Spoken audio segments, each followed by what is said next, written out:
Okay, guys, I'm back with the second part of the reading lesson about how to make your reading sound really great. And you should have listened to Frog and Toad are friends now.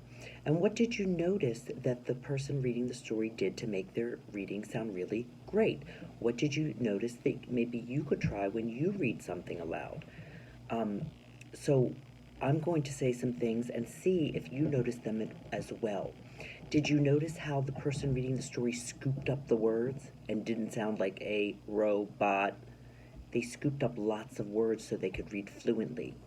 Did you notice how when the dialogue tag said shouted frog, that the person reading the story shouted the words that were in quotation marks, the words that Frog said?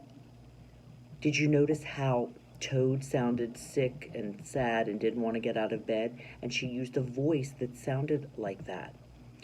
She changed her voice to sound like the characters. Did you notice that? Did you notice how the person reading the story showed the feelings of the characters? And that did you notice how she read some parts slow and some parts fast? She added sound effects. She read loudly and clearly. You could understand what she was saying. These are all things that readers do to make their reading sound really great.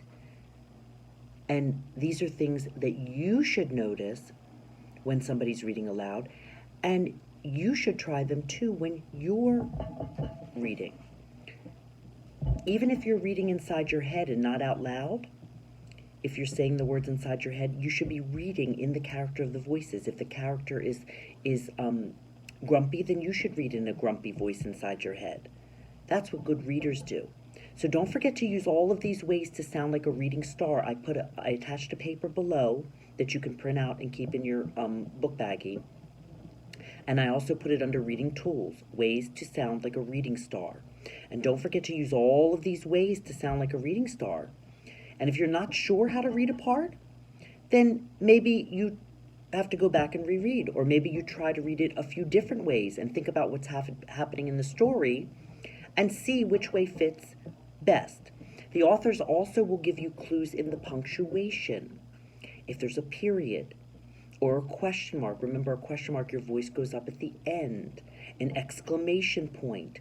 When you see quotation marks, you should make sure that you sound like someone is talking.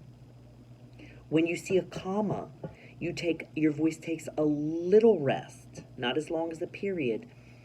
Your voice takes a little rest. So you need to be on the lookout for the punctuation too. It doesn't always come at the end of the sentence. Sometimes it comes in the middle, like commas and quotation marks. And you have to be on the lookout for that punctuation and all those other clues so that you can make your reading sound the best it can be, even if you're reading inside your head.